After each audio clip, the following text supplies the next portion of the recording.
наричам себе си концептуален художник.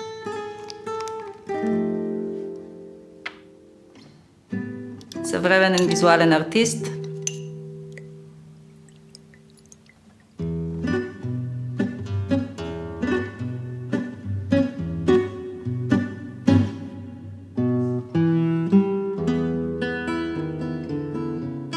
Работя мултидисциплинарно между фотография, видео и съвременна рисунка. Като теми ме вълнуват консуматорското общество, обществото като цяло от една страна, а от друга ме вълнува да разглеждам човешката природа и как ние се вписваме в природата и заобикалящата ни среда, общество, човек. Започвам да си представям дали ще бъде пространствена работа или чисто визуална, дигитална или аналогова. Любими материали, когато рисувам, са ми течния акварел, течните безспирни материали, като фломастер, маркер, химикал. Цветни тушове понякога използвам, както и течни акрили, но все пак течния акварел остава мое любимо нещо. Може да се каже, че използвам багрила в чистия им вид.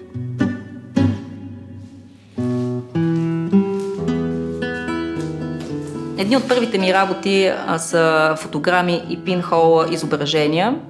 Черно-бели, обратно на колорита, който сега е приоритет в моята работа. В изложбата "Когнитивен дисонанс" коментирах темите за свръхконсумацията, за пластмасата, обезценяването на човешкия труд. Превърнах гигантска дантела в изображение, напомнящо пица.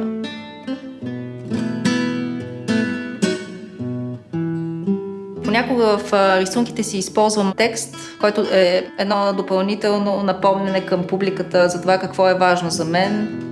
Търся валидиране на дадена идея чрез нейното вербализиране.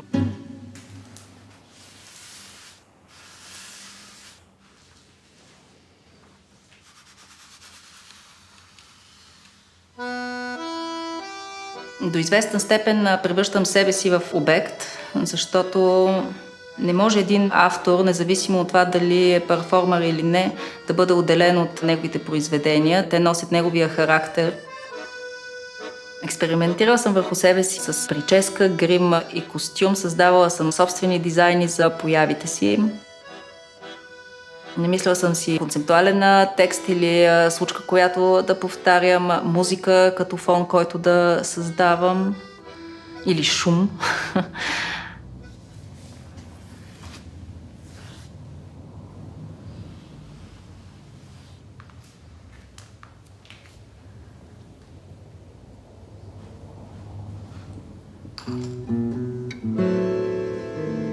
Търся забавния елемент, търся провокацията, търся лекота.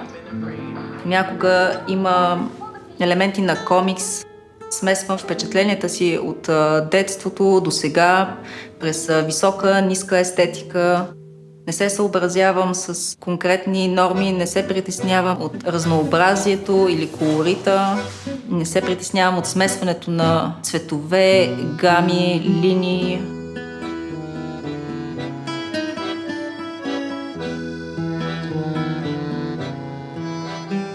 Много важно е за мен всяка една идея да я почувствам през ръката, през рисунката, през скицата.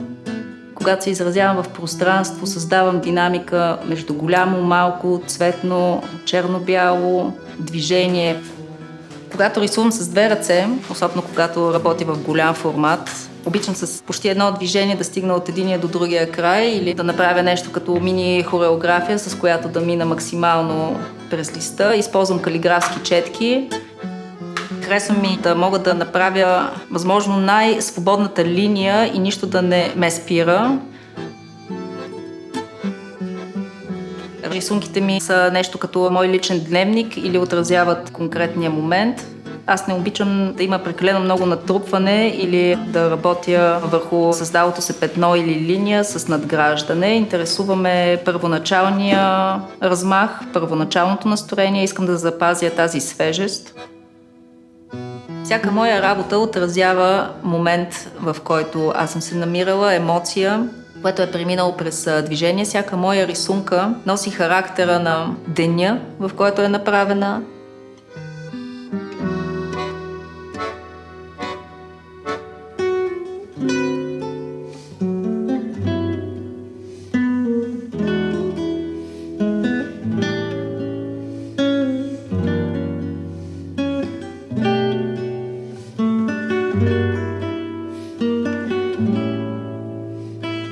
Thank you.